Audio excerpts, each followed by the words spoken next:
it's time to move over to another cursed franchise, another franchise with some voodoo. That's the Chargers and Vikings game. Now you see me here. I'm wearing a cap, and there's a reason for that. It's because I'm fucking bald now, and it's because of the Chargers. You know, this is a team. I talked about my trauma with this team last week, my abusive relationship with them, and how I love the way they lie. Did this team I think I've become a conspiracy theorist over the last few years. I have my tinfoil hats. And I'm starting to believe that Brandon Staley, who came from the Rams, was orchestrated by Sean McVay. Say, hey, take this job with the Chargers and ruin them. Ruin them every way you can. Make the dumbest calls. Do the dumbest things possible to sabotage this cursed franchise. I know they have talent. I don't care. Ruin them. And Brandon Staley said, hold my O'Doul. It's time. So this team... I just don't get it. Brandon Staley, first of all, his challenges make no sense. Whatever. But, like, on your 24-yard line, 4th and 1, with about a minute and 40 seconds left, you go for it with Josh Kelly, who had 12 carries for 13 yards prior to that carry. Couldn't do anything on the ground with him. Instead of putting the hands of Keenan Allen, who had 17 catches for 4,050 fucking yards, it felt like, and a passing touchdown. They're like, no, we're going to put it in the hands of our backup running back. He's going to steal the game for us.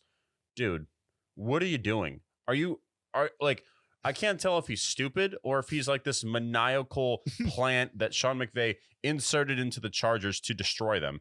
Yeah. And if he did do that, credit to Sean McVay because it's working. I understand they won this game and I should be applauding them, but they nearly lost it again. Like, there's bad coaching. There's losing by 50 points to a Dolphins team. And then there's what the Chargers do week in and week out. Whether they win or whether they lose, they still disappoint me. And it's amazing. Literally, the Vikings are a caught pass away from the Chargers being 0-3 and Brandon Staley being fired. And at this point, I wish they caught the ball. I wish Brandon Staley got fired because what are we doing? You have the talent, and it's so frustrating. I feel like every week I'm going to bitch and moan about this team and still pick them when it comes time to preview the games. This game, like, good for them. They finally won a game that they probably shouldn't have won at this point. But you know what? Congratulations. You guys won a game, and hopefully you can win another game. Yeah, didn't they lose to the Browns for the very same play call?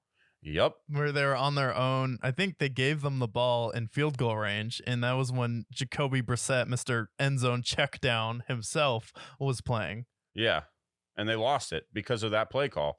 Guys, you don't think it would have been better for them to punt it and put them down to their 20, and they have to march down the field 80 yards to score and win? You think it's better to put them on their 20-yard line in the red zone? Come on, guys. Like, where's the numbers there? The analytics don't even back you up. You're just stupid. Brandon Staley, I need you to repeat this after me. Welcome to McDonald's. May I take your order? Because that's what you're going to be doing. It might not even be by the end of the season. You might not even make it through the whole season if you keep making these play calls. You're going to work at McDonald's. Instead of seeing this hat here that has a bird on it, you're going to see something that says a little Mickey D's with the golden arches there. I hope you like their French fries because you're going to be eating a lot of them. This is embarrassing, and I hate the Chargers. Yeah, this was definitely embarrassing. And isn't he a defensive coach? He's a defensive coach, but he couldn't stop a Pop Warner team. Yeah.